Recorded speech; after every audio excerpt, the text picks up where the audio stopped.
Hey, so for my DM3 video blog, I'm going to be discussing a PD activity I've come up with. Based on the results from my needs assessment, my school's weakest area turned out to be time. The category of time included components mainly focused on how effectively instructional time is being used. For example, are there routines in the classroom? Has a climate of order and discipline been set in place? Are interruptions in the classroom reduced as much as possible, etc.? Things like that. The results of my needs assessment are actually true. As a language arts coach, I've had the opportunity to go on several school-wide walkthroughs with the administrative team, and something we find again and again in many classrooms is that teachers are just not using instructional time as effectively as they could be.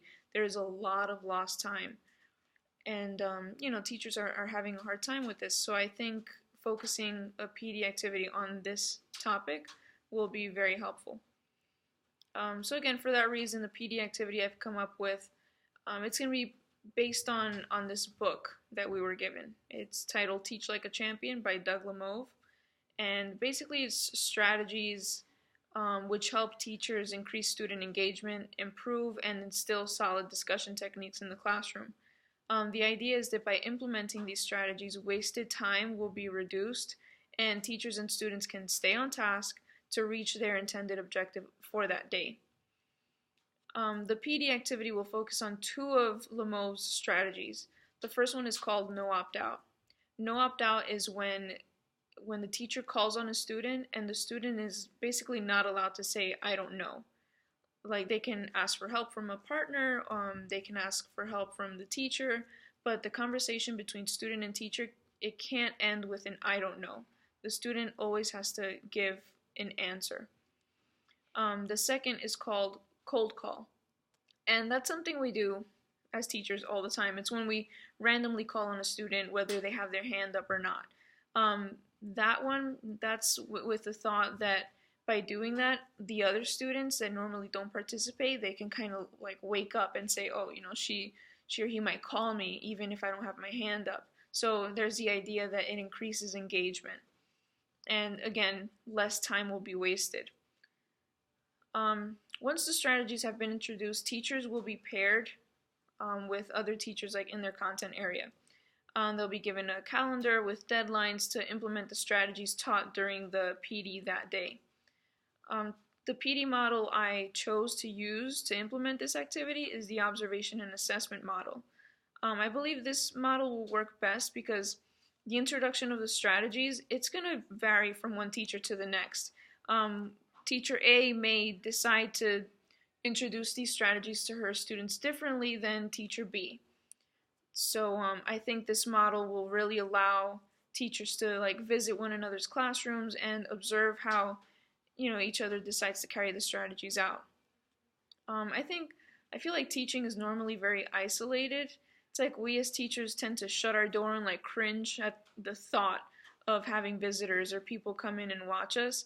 But I think this model really gives us the opportunity to be more collaborative with one another. It's also nice that the feedback is coming from someone else other than your principal or a VP. It's coming from your colleague in your content area, so that's nice. Those are strengths for me. The fact that administrators are not involved, it can definitely be a strength of this model, but it can also be a weakness. There's always that possibility of being paired with that one teacher that you just know it's going to be difficult to work with them, or that teacher that you just know can't be helped, because after that initial observation and visiting of each other's classrooms, the idea is that you go back and debrief with one another, talk it out, say what you saw, say what I did well, or what you learned, things like that. And there's always that possibility, you walk into that room and you just see the teacher doing everything completely wrong in your eyes, and you're left in a very uncomfortable position. So what then?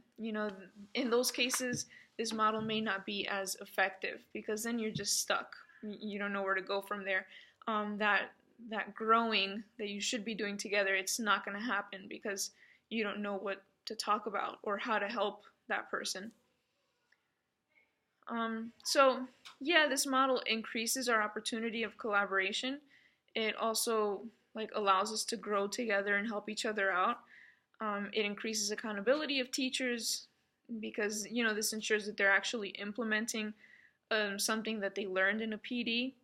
But we all know, again, there's those teachers that may not be open to trying new strategies, or their classroom management is just so far from effective that it can leave the visiting teacher in like an uncomfortable place. But I mean, aside from those slight weaknesses of the observation and assessment model, I think it's a unique opportunity to open our doors to our colleagues and learn from each other. So that's it. Thanks a lot.